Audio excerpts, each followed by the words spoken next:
Hi, my name is Laura Savidge. I'm producing a show on the Cover Store and Cover Home Repair, and I'm talking to Mitch Ross today. He's a staff member here about the store and the home repair program. I just want to say thank you to the Cover Store for letting us do this, and for Cat TV for coming in and doing it on site. As I understand it, the Cover Store's mission is to foster hope and build community in the Upper Valley by bringing people together, homeowners and volunteers, to complete urgently needed home repairs for low-income homeowners, many of whom are elderly and or disabled. And they have the home repair program, the weatherization program, and the store. Correct. Which funds the programs to go out and help people better their lives and their homes. Right.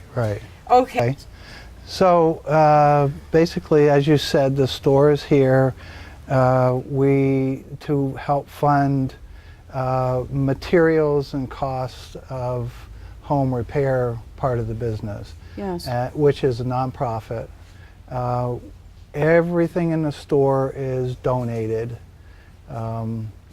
And we set prices that are affordable, so we can also allow people to come in and buy things that they might not necessarily be able to afford brand new.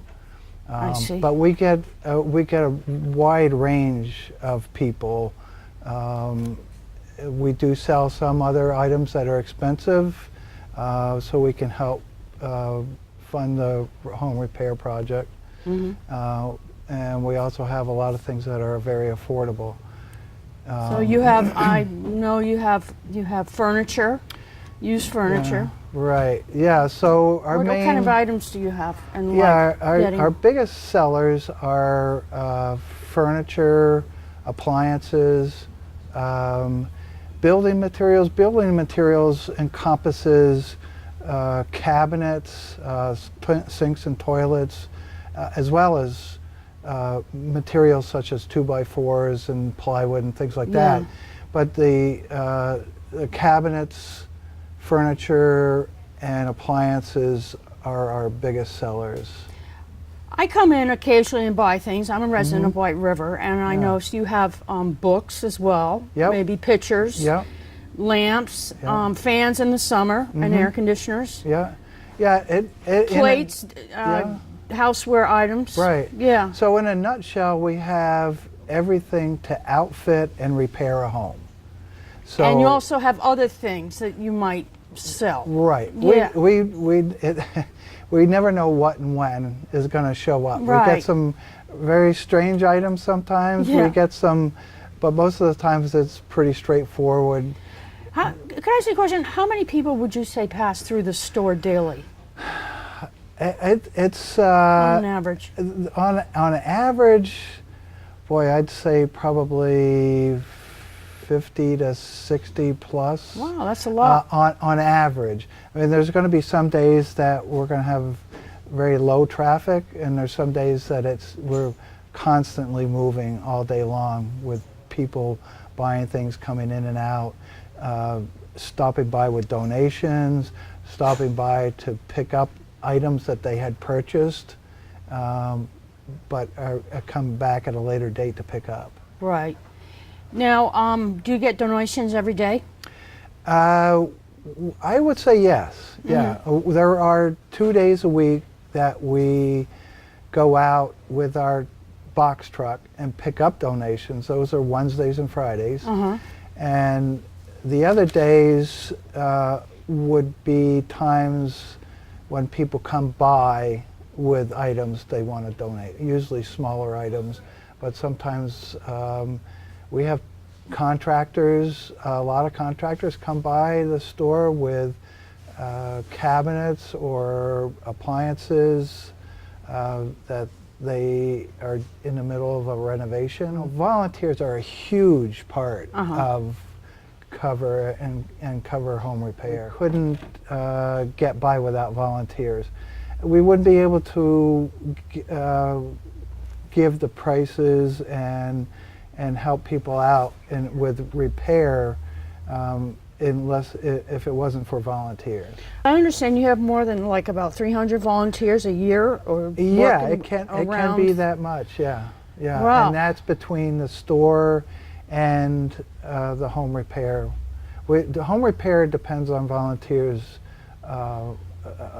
greatly, because they, in order to give people affordable pricing or at no cost at all for home repairs, we depend on volunteers to be out there to help us, so we can concentrate on buying materials and not paying for labor. To qualify for home repair or weatherization, you have to meet certain guidelines. Correct. Do they end up paying anything? Do they pay for materials? Well, we ask people to pay what they can. Ah. So it depends on the situation. The number you can call in case you want to apply is 296-7241. Correct. And talk to Gail Guernsey. Is she the name? Gail Guernsey would be the best person to talk to. John Heath heads up the home repair part of the business, and Jay Mead is the other work leader for projects. And those two guys are just fantastic at taking a group of volunteers, and some of them not knowing, have never held a hammer before. And by Yes. the end of the day, they just have so much confidence about helping to build a ramp That's or a great. roof or something like that. I did some research before I came on to do Yeah. the show, and I Good. understand that the people who need the help, they contribute too, like maybe with lunch. Right, Or right. with something like that. Right, because we're also trying to, as the mission statement says, we're also trying to build community. Yes. And by doing that, we try to encourage the homeowner to provide lunch if they can. Yes. And that way we can all sit down as a group and talk About what's going on. about what's going on, about the person's lives, whatever they would like to talk about. Okay, and the weatherization project is obviously to cut down on utility bills, to keep the cold out, like Right. do work on windows, Right. doors, and furnaces and stuff Right. like that. Basically, we go in and we do a blower door test, which gives us a base number to start with. Then we'll go around and seal up as much as we can, windows in particular, wherever we see potential leaks or air infiltration. And then we'll do another blower door test at the end. The difference between those tests at the beginning and at the end is very significant. When do those projects get done? In the fall or summer? Yeah, let's see. Yes, in the late fall, John Heath would know better than I do, but in late fall and through the winter into early spring is when we do weatherization. And home repair, does that go on all year? It does, but weatherization really takes over more Right. during the winter time. They might do a few home repairs, a rotten bathroom floor or something like that, but it's mostly weatherization. And do you sometimes use AmeriCorps to Yeah, to you yeah, volunteer? we do. Right now, we don't have an AmeriCorps volunteer, but we're working on that. That's good.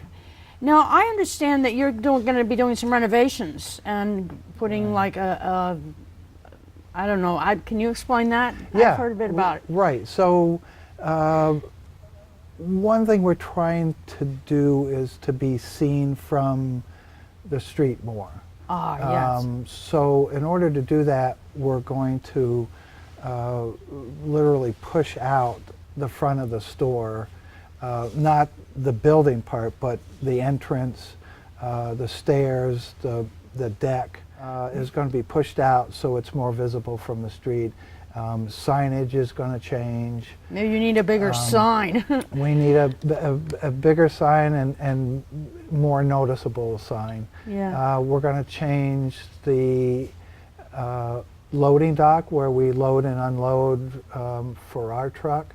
It's going to be pushed down farther so that it comes in this building here. Comes in like over there. It will be coming in. Over in the corner over there. Yeah. Oh, Yeah. from outside Yeah. there. Okay. So that we're not using the same entrance that the customers are coming in. Uh-huh.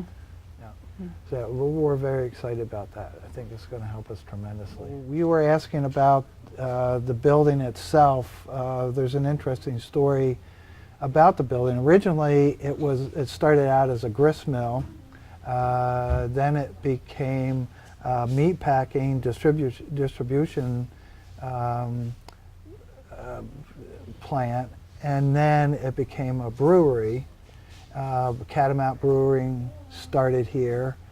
A little interesting story about that is when Simon Dennis bought the building from Catamount, they had left behind a lot of stainless steel equipment, and they're trying to figure out what they're going to do with this equipment, and they ended up selling it for more than they paid for the building. Wow.